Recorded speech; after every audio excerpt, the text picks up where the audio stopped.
Okay. Well, welcome everyone to our call. This is Joseph Varghese from the New York Power Team. I also lead the mastermind PeerMomentum, which some of our members attending this call are on. Susanne is spectacular. She led a Power Team meeting 2 months ago, and this is one of the topics that's very dear to my heart, and using voice, and not just the physical voice, but also just really embracing the body-mind connection and really being fully self-expressed. For myself personally, so some of you know me on this journey, the Power Team, or also the Mastermind. I used to be a corporate engineer years ago, about 15 years ago, and what I realized at that point was I was very left-brained, and I needed to make a shift to, I wanted to make a shift to embrace all full parts of myself, you could say. When I left the corporate world in 2001, a lot of people acknowledged me for my voice, so I just decided to go on this path learning about the top voice techniques out there, strategies, and I stumbled on something called link letter voice. And from all the books I'd seen in the bookshelf, in the stores, and this technique was the most extraordinarily powerful in what it did as far as releasing the diaphragm, engaging all these resonant chambers in our body. And for me personally, I was blessed because from following through and investing some time and energy into learning this process, it's helped me be a lot more expressed than I could ever imagined, building the life that I have right now currently. And it's led me down the path of getting deeper into personal development and more. So I'm blessed on this call because Susanne, she attended one of our meetings months ago, and one of our members, Anissa, recommended her highly. She led powerfully 2 months ago. I mean, just the nature blending both link letter voice with other mind-body tools that she has, as well as coming from this atmosphere where she's also been inspired by Tony Robbins and a lot of other personal development leaders as well, is extraordinary. It's very rare that I've ever met, actually have never met anyone with that combination who's able to bring all that together. So I'm very inspired by it. I'm absolutely very inspired by it. And so Susanne, I'm going to give it to you, but I want to actually make sure that we're looking at you on the screen. So sure, take your time. Yep, because right now I'm looking at Scott on the screen. And he looks good. Hi, Great. Scott. Hi, Susanne. So do you. Thank you. Seriously, so I think it's based on whoever's speaking on the call. That's the person who's being shown. And Aaron also joined the call too as well. Also, welcome, Aaron. Excellent. So let's get into it. Susanne. Oh, I don't see Aaron. I hope I get to see his picture soon. Hi, Aaron. His video is cut out, so hopefully he'll be joining us in the call too. And hi everybody. Great, thanks Tom for being here. And the great thing about this tool is that we can see each other. Mm-hmm. So it's like Skype, but even better than Skype, and we can certainly move around, and other techniques you may ask us to take on, Susanne. So I'll bring it too. So would you like to share a bit about your background, Susanne? Yes, what I'd like to do actually is I think that I'll probably talk for, I don't want to spend too much time doing this. I think we all have busy days. What I'd like to do is to talk for about 20 or 25 minutes, which may include some actual exercises. It'll include a brief little bit about myself, an introduction to what works and what doesn't work with the voice, and then maybe a little bit of exploration simply with your alignment and your breath, even where we are right here sitting. So what I love to be able to do is to be super pragmatic about how this stuff goes directly from the classroom or from a session like this into your daily lives. It is so useful. And I'm working with a woman who's an entrepreneur, and she's been on Shark Tank twice, and she has a TV show that's coming out. And she works with animal products like pet products, and she's going to have a Shark Tank type show for pet products. And she said to me the other day, we had one session, she's like, oh my God, I can't believe how this applies to every single part of my life. Like, I was going in to do something with my partner who is, it's a bit contentious, and I found myself focusing on this breathing that you're teaching me. And it was it's such a juice to me to feel the feedback from people. Like, I couldn't be more grateful for your introduction. So let me tell you a little bit about myself. And I probably, I may be sharing a little bit more than you may want to know. So in the second grade, I was so terrified of public speaking that getting up to give a book report caused me to literally have a physiological meltdown and wet my pants in class twice. So somehow I decided I couldn't do it. Like I could not get up and do the speech. And somehow in the universe's infinite wisdom, I chose to be an actress, right? So, way to challenge myself. Needless to say, that doesn't happen anymore. So I went into acting, and I was very good at voice and speech. And I was great at doing dialects and teaching people how to do a dialect or an Irish dialect. I could switch into things out very easily like that. And character voices. And very quickly, I became a teacher there. And I was teaching for about 10 years, and people kept mentioning this Linklater voice work thing. And I was like, yeah, cool. I got a lot going on. I don't think I need it. And they're like, no, you'll love this. And what I realized when I was teaching was that I had integrated this work into my own body. But when I was teaching my students, they would take the work that I was teaching them about breathing, which was very old school, about like projecting to the back of the room. And yes, I have a very plummy, rich voice and very fake sounding, right? Mm-hmm. So some people were able to integrate the teachings of that very rigid background, almost like opera type breathing and things like that, and become natural. And some people became very rigid. And so I couldn't get to them, and I didn't know why. Then I started studying Linklater voice and realized that it's because the stimulus for the voice is always thought. Thought is the beginning of everything in the body. Okay. And I'm sure, and this is one of the reasons that I think that the integration of the Tony work and the personal development work is so powerful, because that's also what they teach, right? Mm-hmm. I keep getting the same lesson from every single modality that I go to, right? Breath is life. You go study meditation. I'm like, hey, I backdoored into that whole breathing and meditation thing by being a voice teacher. Mm. So the thing I'd like to tell you about Linklater voice is that it's a pragmatic, useful, systematic way of unraveling the tensions and habits and perhaps the socialization of our bodies and our connection to voice and our connection to being able to express ourselves. A series of exercises that actually unravel those tensions and reveal our own voice, mm-hmm. as opposed to trying to create something with all of those tensions already there. In order to be a Linklater voice teacher, you have to do multiple month-long intensives. You have to follow a master teacher around for 2 years. You have to teach a practicum and be evaluated. It is literally like getting a master's degree without the actual degree. So I've been doing this for 30 years. And what I'd like to do in this very brief session, in fact, I'm going to put a timer on, because I'd like to do about 20 minutes mm-hmm. of work and then take some questions, some very specific questions. Sure. I could do that. So, right. So what I'd like to do is to just ask you, wherever you're sitting, to sit on the edge of your chair, right? And I'm going to do some teaching, some lecturing kind of, give you some information about the voice. But while we're doing that, we always want to be utilizing net time, no extra time. So while I'm giving you information, you can be also observing yourself and connecting to your own breath and your own body. So what you want to feel like while I'm talking is that there's no part of you that's closed off. So you're sitting on your sits bones, which are those bony parts that if you rode your bike too long, it would hurt your butt. Or if you were riding a horse bouncing up and down, those bony parts that are on your ass would get a little bruised, right? And then just arch your back and collapse your back.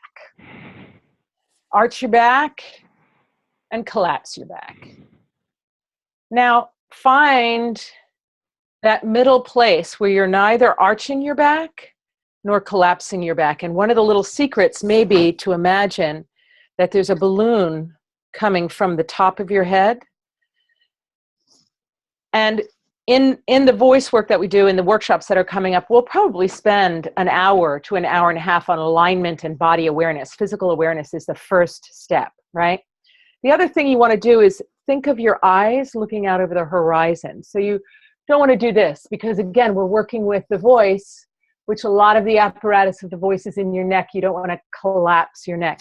Hi. So find the length in your neck and bring your cheeks parallel to the ground. So if this is the ground, your cheeks are parallel to the ground. And then let your lips part, and you're just going to breathe through your open mouth.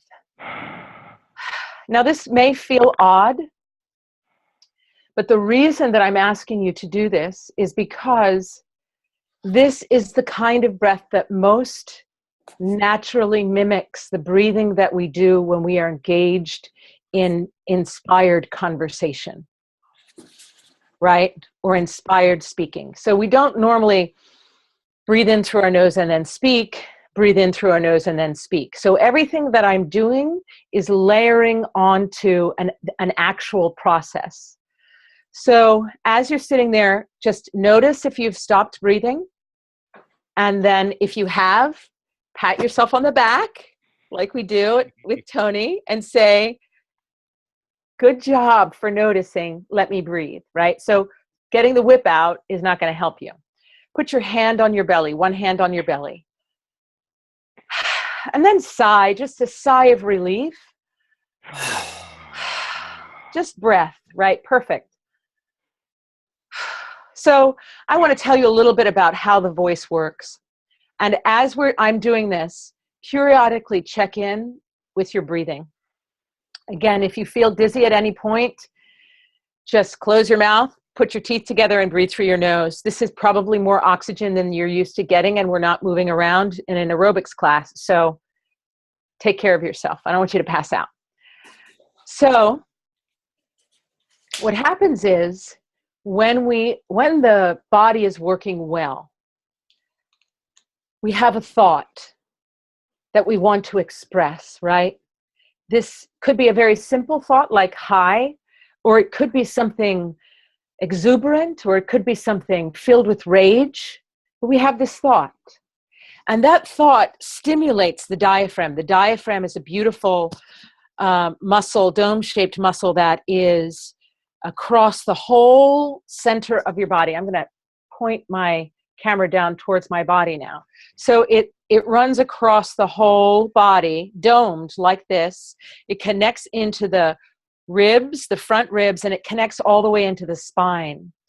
And in that diaphragm is something called the solar plexus. It's a plexus of nerves that is, I think, actually the biggest nerve center in your entire body. Notice if you stopped breathing. And in that nerve center, we receive all of our thinking, feeling impulses. So in a perfect world, that breath draws the diaphragm down, right?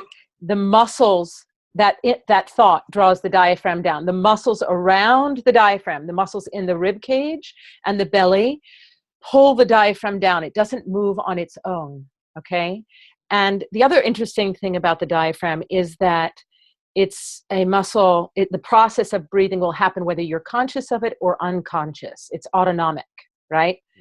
So you can consciously make your breath change patterns, but you typically can't consciously change your heartbeat. You can change the way you blink, but you will unconsciously blink. So that's the difference, right? It's autonomic and then also conscious. So that's why the spine is important, because the spine is the conduit for our nerves and our thinking, feeling impulses. So the diaphragm moves down, that creates a vacuum in the lungs, which are these spongy bell-shaped organs held inside your rib cage. And the lungs expand, filling up with air. And the only way for them to expand is to move down and out because of the hard bony plate of the breastbone, right?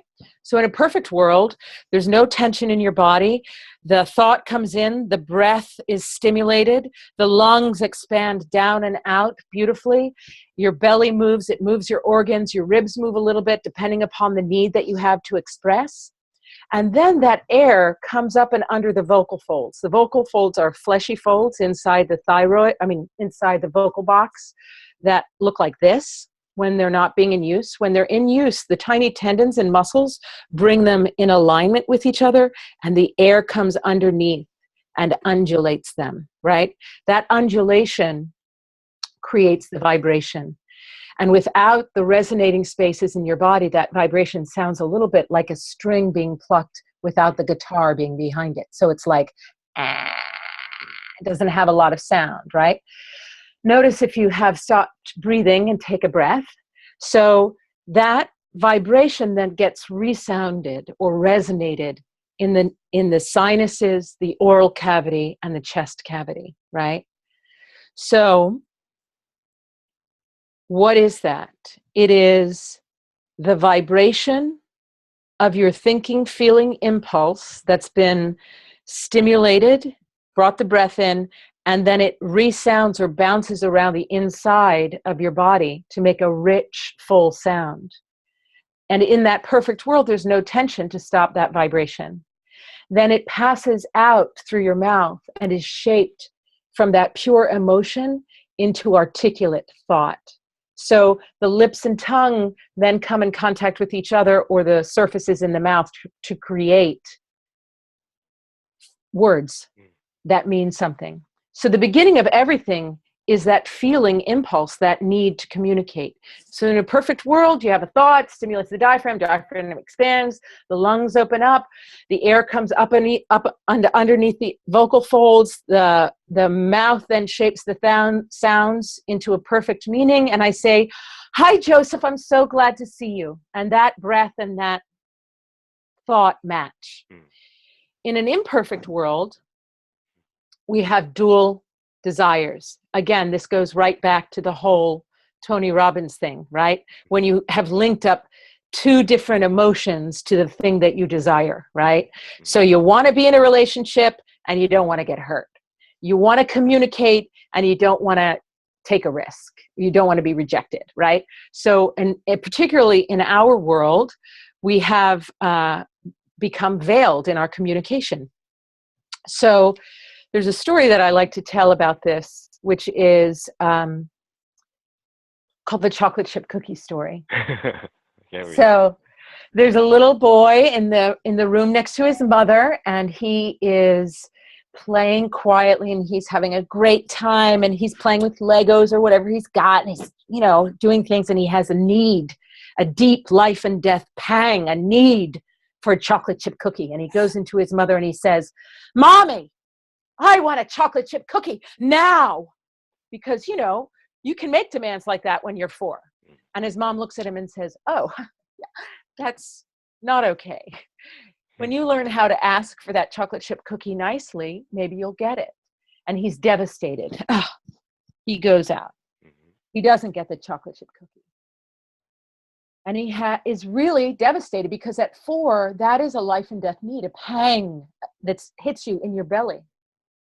Next day, he's playing, he's in his room. He has a life and death need, a pang for a chocolate chip cookie.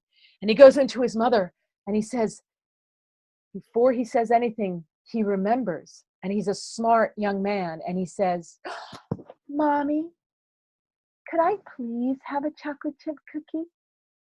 And his mommy says, "Oh my goodness, yes. Oh, you're so good for learning that lesson. Here's 2, right?"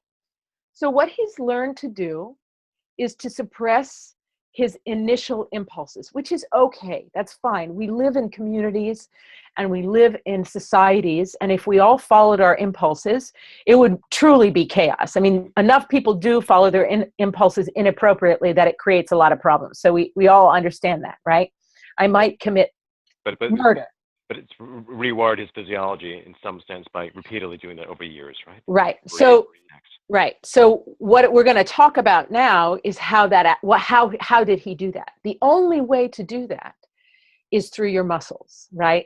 So your muscles, your thoughts are electrical impulses that go through your body, through your nerves, and tell you to pick up these glasses or to speak your mind or to lead a class or to become a public speaker or to become an actor and to say the things you need to say, right? So what happens is those dual feelings work on our muscles. So if whatever's happening in your mind happens in your body, then both things are happening in your body, right? So he has learned to suppress his initial impulse because it's not right to go into your mom and scream at her and say, I want this right now. Of course she's going to say no. However, what happens is we become so habituated to that we no longer even know what our impulses are and mask so much of what we have to say. We do that in various ways. So right now, what I'd like to ask is for you to think about a time when you wanted to say something or you wanted to laugh. It doesn't have to be a negative thing, but it should be a strong emotion. You're in a public place and you really want to burst out laughing and you're like at a funeral or you're in church or your mother-in-law just looks ridiculous in the outfit she has on, you have to suppress it. So what is it that you do physically, or your boss or your client is really making you angry? What do you personally do physically to stop those impulses? So if you could call out an answer, whoever wants to answer, what do you do? I'm going to unmute everyone. I think I have more closed-in body language. I might look down or sort of contract my muscles. You contract your muscles. What happens? Well, I'm thinking of an unpleasant situation, being being told that I was fired from a job, for example. Right.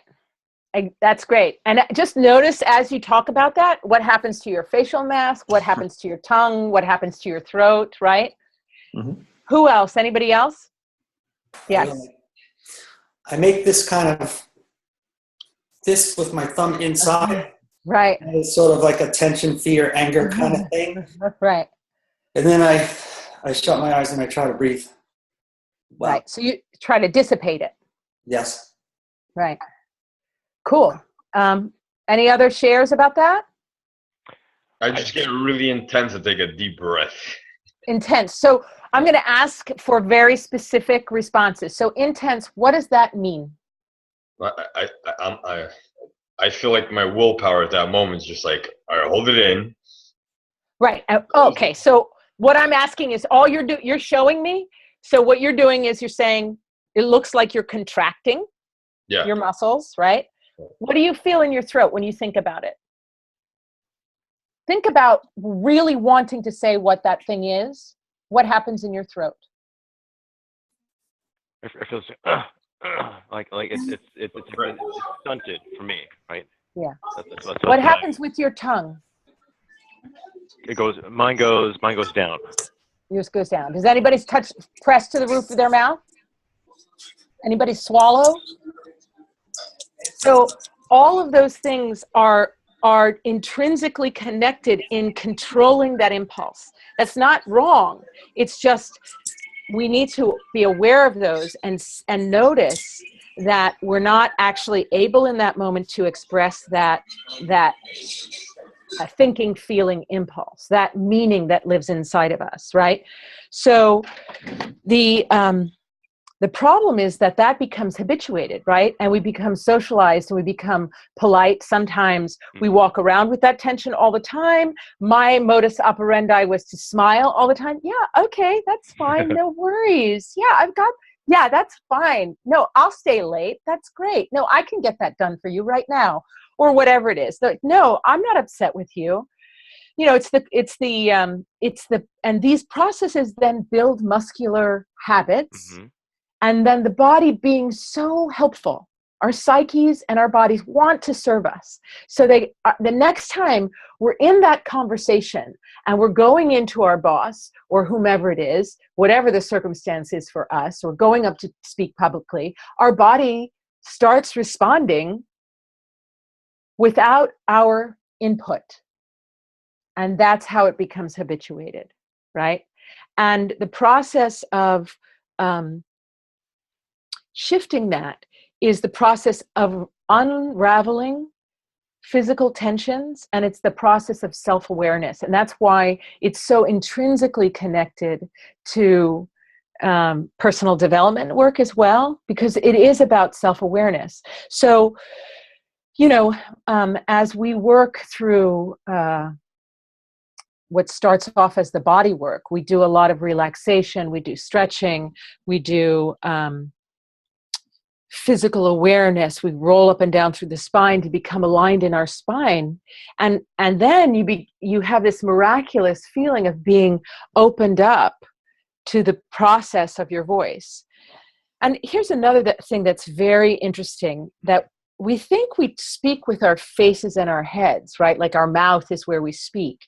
But the truth is that the meaning lives in our bodies. It's a physiological experience. And when you think of the larger emotions, like, you know, there are phrases that are attached to it, like, oh, they gave me butterflies. It feels like someone punched me in the stomach. Oh, the bottom dropped out of me. I got a gut kick.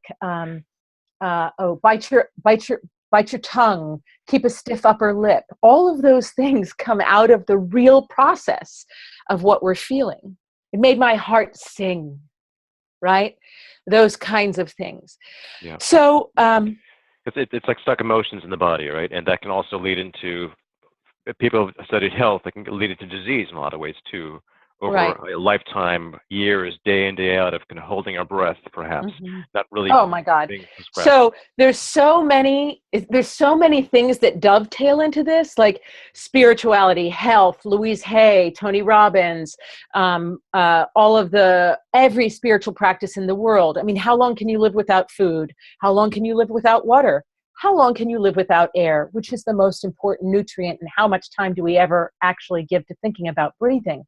So there's so much to this. My modus operandi brings in our ability to communicate, because those unexpressed emotions, though I'm coming from the point of view as an actor, there's a whole therapeutic element to it. Theater, therapy, and theology are intrinsically connected. It is about being in the present, thinking and feeling, and listening to your gut or your core or your source or your soul, whatever you want to call it. And that's why we end up doing this strange thing of going into dark rooms with other people and watching people on stage and going through separately emotional changes in a group. So that's what theater is, right? It started way back at the campfire, and we still are being indoctrinated and edified by processes like going into a Tony Robbins event, like going to a course, like going to the theater, like listening to music. All of those kinds of things are very much connected. So let's just do one little thing before I go to questions. Take a little stretch up from where you are, because I want you to come out of this experience with at least a little shift in your body and a little shift in your thinking. Circle your head around to the left. Let your jaw drop. Feel the breath come luxuriously into your body. And since we're sitting, you can allow this right now to affect your spine. If you want, there's different ways to do it. Reverse into the other direction. Again, take a deep sigh of relief.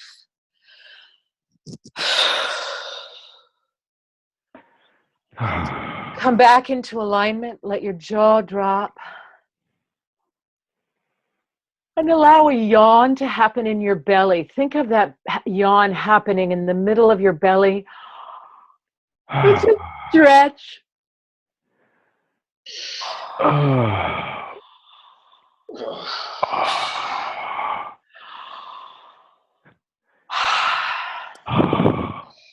Put your hand on your belly, right between your belly button and the sternum or the xiphoid process. Let your jaw drop, feel your head is long and tall, and let the breath come in over your soft tongue and sigh out over your lips. And now just allow a sigh, a river of sound to come out of your body. Luxuriate in your own vibration.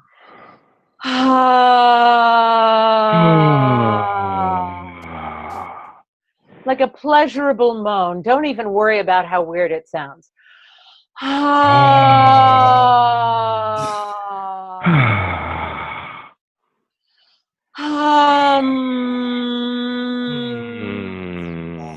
Collect that on your lips.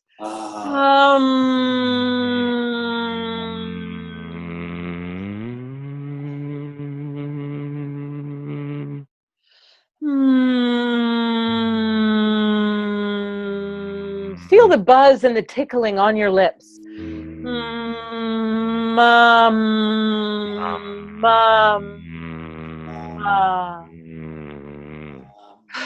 And let that go. And now say 1, 2, 3, 4, 5. 1, 2, 3, 4, 5. Now just let it happen. Say it the way you would in real life, but let it flow out on the breath. 1, 2, 3, 4, 5. And now take your hand and use it and throw that sound out in a long lob, like it were a river of sound. 1, 2, 3, 4, 5. 4, 5. 1, 2, 3, 4, 5. Yeah, just keep going. 1, 2, 3, 4, 5. And now say, 2, 3. hey. Hey. Hey. Hey. And sort of rejoice in that you're seeing somebody you haven't seen in a long time. Hey. Hey. Awesome. So let's just stop there. That's my half-hour, 25-minute little blurb for you. Do you have any thoughts, observations, or questions? I just think that's great, Susanne. I wish I could start every morning with you. I'll say that. You can. Let's do it. I'll do it with you. In fact, if you want to do something like that, I'd love to do a free 30-minute morning call. We can invite people in. We could pick a time. A lot of us are East Coasters. 7 o'clock, 6:30, whatever. We could pick a good time, or even later, and then just. Yeah. I'm building my business, this part of my business. So I'm happy to just completely give myself over to the process of serving. Yeah. And we all need a warm up, right? It's part of the process. You teach yourself how to do this on a regular basis. So doing that would be awesome. So we can talk about that. I just want to say briefly that, and I will open the call for everyone else's share, but it's just triggered me. This whole process triggered me because it reminded me of where I was years ago, 15 years ago. When I was in college, I was a bodybuilder, right? I did a lot of weight training, and it's all about impressing people, holding my stomach in, working on my deltoids, and being so strong here. But what I realized is that it actually detracted people from being around me because it was so like stuck up this way, holding my breath, not being fully expressed. When I learned Linkletter, I learned how to let my diaphragm go. It was okay to let my belly out, and I also had to release all the tension from years of bodybuilding on my shoulders, and it really opened the doors for me to be a speaker and do a lot of training, and this whole other career path opened up for me doing Linkletter. It also opened doors for personal development too, because I was inspired from about Tony and others from doing this work. But it's life-changing. So I'm going to open the doors for other people to share and ask questions about this process. So everyone, you are all muted now on your end, and you also unmute yourself directly. Okay, we unmuted one person. So anybody else, she's on the phone call. Does anyone else have questions for Susanne? This is Tom. I don't really have any questions, but it was a great experience. I know, we're just scratching the surface here, but it just feels very liberating, and I'm conscious of how I don't do this that often, so I appreciate, being led into it to feel what it feels like. It's a pleasure, really. Thank you. What did it feel like? And what I would like to ask is, if you ever join me again, or if you take one of my courses, or even in this moment, what you're always looking for is specific physiological experiences, because you want to walk away from this with the ability to have a neuromuscular memory of the shift. So when you're doing this, you're looking for what is new, different, or unusual, and what are you actually experiencing. So you want more juicy words than "it feels great." Although I love the compliments, I'm totally selfish that way. You want to look for things like, I felt a warmth or a tingling. I feel vibration in my face. I feel longer. I feel like I take up more space three-dimensionally. I feel colder. I feel hotter. I feel. One of my students used to always use like food metaphors. Like, she'd be like, my legs feel like spaghetti, or I feel like marshmallows, or, so you may express in different ways. So long as it's meaningful for you, that's what you're looking for. So is there a word or a couple phrases, Tom, that you could add to that? Well, I do feel I'm aware of greater breath, depth of breath going on. I was going to say in my chest, but it actually goes deeper than that. So, I don't often think about this, my torso as a container of breath, although obviously it is. But in this exercise, I'm really feeling it, which tells me that I don't think about it very often usually, and I don't experience it very often. So it's a nice change to feel.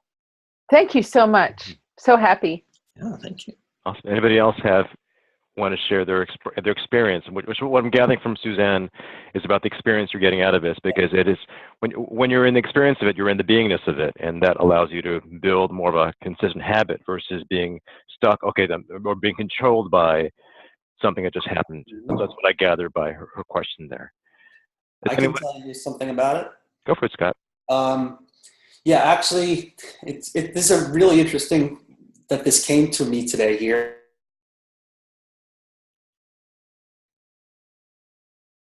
Scott, you just froze up. Is it just me, or is it okay, now you're back. Okay. I've been having some problems with swallowing and also vocalizing. And I thought it was tied to stress. And actually, I also was worried about something worse. I actually made an appointment with a gastroenterologist for today, which I will still go to. But and I also meditate in the morning. And if I do Om's chanting, AUM, I was not able to get that out. And I think it is all tied to anxiety. And when I do get through the exercise portion of my meditation, the Kriya portion, which is with pranayama breath, the difference is I can get it out afterwards, but I can't get it out before. And in this particular case, I was kind of really worked up and kind of stressed out when we sort of got on the call, and that it released a lot of it. Not all of it, but a lot of it. And my voice would have been shaking before. I would have been more constricted in my throat. Less, I think I'm still having some, a little bit of shakiness on my own, but it definitely works. I mean, it's really interesting. I'd like to talk to you more about it another time. I'd love to talk to you. We can set up a Skype call anytime you like, and I'd love to have you, if you're free on Saturday, come to the class, because what we did here is a 30-minute little taste. We didn't even do any of the physical work, really. So it goes so much deeper than this. It's such a great, powerful practice. Just if you can, there's one on this Saturday and one on the 19th. Possibly the 19th, because this Saturday I've got something. Cool. I don't know how we'll just exchange. We'll talk. Listen, yeah. Absolutely. Scott, I've seen a shift from you. So earlier, an hour ago on this call to where you are now, I see a huge shift in terms of how you've opened up already. And and from my experience of doing this work for years ago, you get a taste of it in half an hour, but it really does take the muscles, the body, like laying down on the ground. There are a whole bunch of things that happen throughout this process that really open up all the resonance chambers in the body, and much more. It's about the different accessing all the different registers. At the Power Team meeting we had a month and a half ago, Susanne actually went into all the different registers she was able to access in her facial mask, and there's no other process I know that does this in this way. I mean, I've done singing training, I've done a lot of other training in the past, but there's nothing else like Linkletter. The way Susanne teaches it combines with other mind-body, other modalities she also teaches, including dance and so forth. So it's really awesome. It really is. One more question that just so you might other people may be pertinent to. How does this differ from Alexander Technique? This was actually developed with Alexander Technique. So my master teacher, who was the protege of Iris Warren, who was the protege of the guy who taught in the King's Speech, the guy from the King's Speech, that film. Right. So there's a lineage that goes back. Kristen saw the absence of the actual depth of thinking and body connection. And she was with Shakespeare and Company in Massachusetts, and worked with Linklater, with Alexander Technique teachers, because Alexander Technique is a modality of moving into your body and using your body economically and releasing the tensions. Like when you work with a trained Alexander Technique teacher, it's as if they're doing something to you, but they're bringing energy to your body, and literally you feel like your cells and body take up more space once you're done. So the work that I do is intrinsically connected with that. It's not the actual practice of it, and I'm not trained in that modality, but I have had coursework in that for 30 years, off and on. So, yeah. Thank you. Great that you know that. That's awesome. Awesome, yeah, totally. And anybody else have questions for Susanne? Anything else you've got out of this experience before we begin closing out? Okay, well, Susanne, I think that's pretty much it. Yesim was on the call too. Yesim, I muted you before. I'm going to unmute you because you have some other background noise. Oh. Do you have any questions, Yesim? Can you hear me? Yes, we can. Perfectly. Hi. Yeah, sorry. I am in Turkey, and I know that you guys changed the time and we didn't. So unfortunately, I'm on the call since only 3 minutes. So because of the time difference, then I just noticed that it's not going to be at 6 o'clock my time, but 5. So, I don't know if you have a recording of the session that I can actually listen to later. Yep. Or no. We'll put it out there. If you're on the New York Power Team group, Facebook group, I'll put it up there. I'll also put it on YouTube sometime this afternoon. Yes, and so you'll have access to it. Thank you. And you'll let us know, like you'll send us an email as to how to access it? Correct. Exactly. So, okay, great. So if you're on the Power Team site, I'll email the YouTube link for this afternoon, so you'll have access to it. I just muted you out, Yesim, just now. And of course, and Susanne has 2 workshops this month. She's giving a special discount to members of the Power Team community. Do you want to just mention that real briefly, Susanne? Sure. The workshops are this Saturday from 10 a.m. to about 6 o'clock. There'll be an hour break, and we will delve very deeply into the body and the connection to the body, the breath, and the initial connection to sound. The second workshop will work on that, but then we will also spend a lot more time on the idea of vibration. So you could take each workshop separately, or you could take them together. This work is very much like working out. It's not going to change in one session. It's a process like yoga, or you can always go deeper. You can find more. Like Joseph, I'm sure that as we work together, you'll be like, oh, look, that's even different than it was before. So it's a very powerful process. The class is usually currently $150 for a 6-hour class, which is super reasonable. And we're giving a Power Team discount of $50 off of the class. There's a link on the Power Team page for that. or you can call me. My phone number is 215-704-3825 if you have any questions. My email is my name, Susanne Sulby @gmail.com is my email. So it's SUSANNESULBY @gmail.com. And I really am passionate about this work. So I'm not so worried about, converting people to clients. I want to help you, and I will have a short session with you privately. Like if Yasmin in Turkey wants to set up a call with me, or someone sees this on the New York Power Team page and wants to talk to me for a half an hour, or have a little mini session via Skype, I am really happy to do that. If there's anybody who literally cannot afford the class, there's a way that we can barter, or you can volunteer to help set up or something like that. I am absolutely committed to helping with that.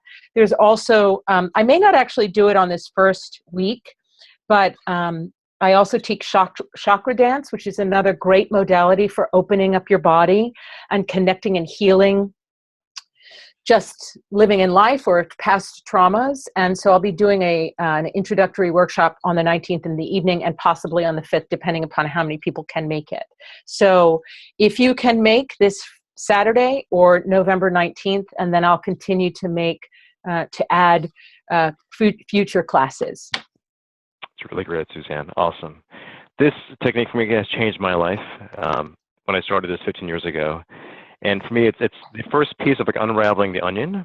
Like there were all these layers of holding on to all this stuff, trauma, and just closing up our bodies. And it just for me, when I started unleashing that part of myself, it led me down this path of shifting my career in a big way to doing what I love right now. So I really honor this work. And Linklater technique, the way you teach especially, is something that's very unique, and there are only a few qualified people in the world who are able to teach it the way you can teach it. So we're super excited. Yeah, thank you so much. You're welcome. And I see my own patterns still come up when I communicate, and so I know that it's something that I need to still work on. So I'm looking forward to working with you and being at the workshop too as well. So November 5th, November 19th are the 2 dates. We'll put them out there. This is discount for the Power Team.